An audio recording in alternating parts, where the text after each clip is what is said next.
अस्सलामुअलैकुम viewers, welcome to your channel अल कंज। जैसा कि आप जानते हैं कि इस चैनल का मकसद इस्लामी अहकामात की अहद जदीद की ज़रूरतों के मुताबिक अमली ताबीर बयान करना है, ताकि दीन मतीन की रहमत भरे अहकामात पर हमारे लिए अमल करने में आसानी पैदा हो। लिहाजा आप लोगों से गुजारिश है कि इस कार खैर को ख़ुद आगाही के लिए ना सिर्फ मुकम्मल तौर पर देखें, बल्कि इसे दीगर लोगों तक पहुंचाने के लिए चैनल को सब्सक्राइब, लाइक और दीगर लोगों से इस प्रोग्राम को शेयर कीजिए, ताकि आप भी इस सदका जारिया का हिस्सा बन सकें। जज़ाकल्लाह। तो आइए अपने इस प्रोग्राम का आगाज़ करते हैं।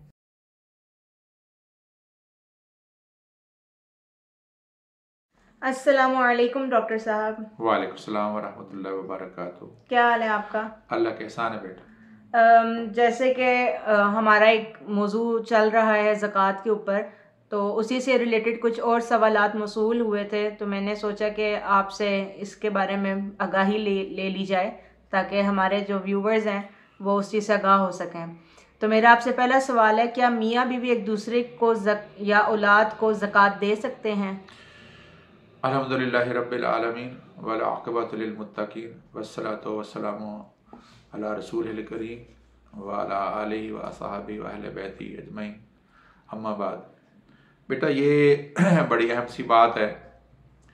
मियाँ और बीवी जो है जी, एक घर में रहते हैं, लेकिन इन दोनों अफराद की जो माली एतबार से सूरत हाल है वो मुख्तलिफ होती है। जी, खावंद जो है वो घर में तमाम तर मुआशी ज़रूरतों को पूरा करने का जिम्मेदार है, और जी, बीवी जो है उसके ऊपर किसी तरह की भी मुआशी जिम्मेदारी नहीं है। ये बात समझ आ गई? जी बिल्कुल।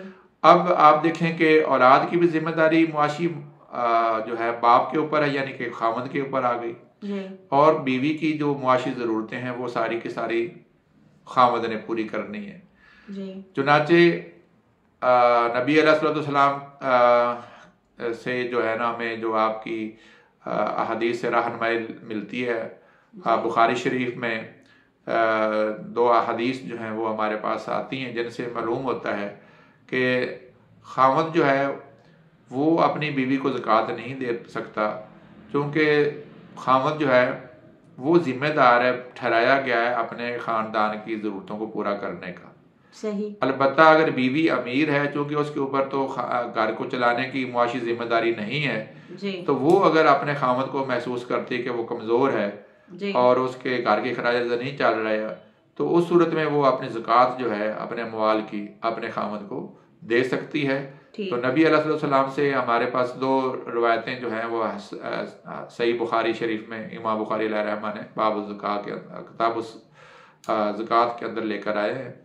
उसमें आप एक तो हज़रत ज़ैनब जो हज़रत अब्दुल्लाह इब्न मसूद रज़ी अल्लाह तआला अन्हु की जो ज़ौजा थी, जी, वो कबीला बनु सक़्फ़ से तअल्लुक़ रखती थी, तो और काफ़ी मुतवव्वल थी। तो उन्होंने हज़ूर सल्लल्लाहु अलैहि वसल्लम से इस बारे में पूछा कि क्या मैं अपने जो सदक़ात और अपने अमवाल की ज़कात है वो अपने खावंद को दे सकती हूँ, तो अपने बच्चों के ताकि खर्च कर सकें और हमारे घर के मामला जो है वो ज़्यादा बेहतर चल सके। तो आप अलैहिस्सलाम ने फरमाया कि हाँ, तुम्हें इसके ऊपर दो अजर है। सही, एक तो ये कि तुम अपने ख़ानदान के साथ सिला रहमी का मामला है, और दूसरा इसमें जो तुम ज़कात निकालोगे तुमने फ़र्ज़ अदायगी करनी है। जी, तो ये यानी सदक़ात भी दी जा सकती है और ज़कात भी दी जा सकती है। ठीक, और दूसरी रवायत हमें हज़रत उम्मे सलमा रज़ी अल्लाह तआला उम्मुल मोमिनीन जो नबी सल्लल्लाहु अलैहि वसल्लम की ज़ौजा मोहतरमा थी, उन्होंने नबी सल्लल्लाहु अलैहि वसल्लम से पूछा कि या रसूल अल्लाह, मेरे पहले खावंद से जो औलाद है कि उनके ऊपर मैं जो है ज़कात जो है उनको उनकी परवरिश के लिए उन पर लगा सकती हूँ, तो आपने कहा कि तुम्हें उसके ऊपर सवाब मिलेगा। तो सही, अब ये दोनों हदीस जो है इनसे तो यही नज़र आता है कि खावंद जो है उसको तो ज़कात दी जा सकती है अगर वो उस ज़ुमरे में आता है कि अगर उसके ऊपर वो साहिब निसाब नहीं है तो बीवी दे सकती है। सही, अलबत्ता बीवी के ऊपर ज़कात जो है वो खावंद नहीं दे सकता। इसी ठीक, तरह से आप देखें कि वालिदैन जो है बेटा, वो हर आदमी की औलाद की जिम्मेदारी में आते हैं।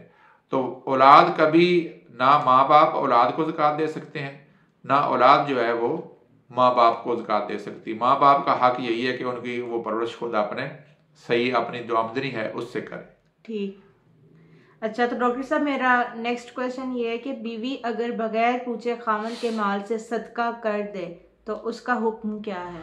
बेटा ये मतलब बाज़ ऐसी बातें जो हमारे ज़हन में होनी चाहिए कि याद रखिएगा कि जैसे अभी हमने कहा ना कि बीवी जो है उसकी माली किसी तरह की जिम्मेदारी घर को चलाने के लिए नहीं है। अलबत्ता अगर वो एहसान करे, मरवत करे, तो वो अपने खामद के साथ कोऑपरेट करे तो वो उसकी अपनी स्वाबदीद है, उसके ऊपर कंपल्शन नहीं है। लिहाजा जो माल अपने खामद का होता है उसके अंदर जो है वो किसी तरह का इस्तेमाल नहीं कर सकती कि जिससे जो है ना वो माल उसका यानी कि खामद के माल को नुकसान पहुंचे।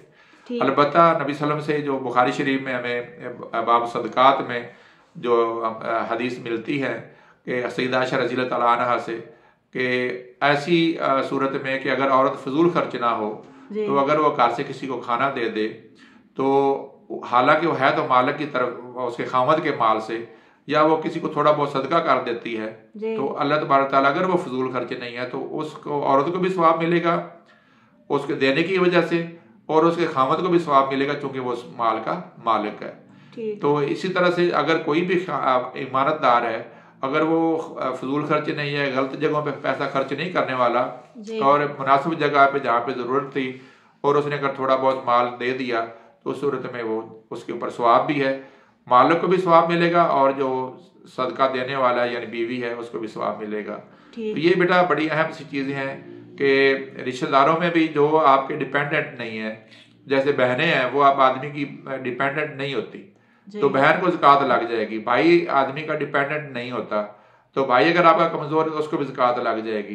तो यानी कि आपने इसमें एक जनरल सा असूल है कि जो आपको अल्लाह ताला ने शरन जिन बंदों को आपका डिपेंडेंट बनाया है और उनके नान नफ़के का जिम्मेदार ठहराया हुआ है तो वो जो है ना उनके ऊपर ज़कात जो है वो नहीं लगती, और जिनको डिपेंडेंट नहीं बनाया तो वो उनके ऊपर आप ज़कात दे सकते हैं। तो इस तरह से चूंकि खामद चूंकि डिपेंडेंट नहीं है बीवी का तो इसलिए खामद जो है ना वो अपनी बीवी जो है ना उसको ज़कात नहीं दे सकता क्योंकि बीवी उसकी डिपेंडेंट है, उसके ऊपर खर्च करना उसकी जिम्मेदारी है, औलाद के ऊपर खर्च करना उसकी जिम्मेदारी है, इस तरह औलाद का वालिदैन के ऊपर खर्च करना उनकी जिम्मेदारी है। ठीक, चलें शुक्रिया डॉक्टर साहब, ये काफ़ी कन्फ्यूजन थी लोगों के माइंड में तो सोचा आपसे ये सवाल करके उनकी भी कन्फ्यूजन दूर कर दी जाए। तो इंशाल्लाह जल्दी आपसे नेक्स्ट वीडियो में मुलाकात होती है। अल्लाह हाफिज़।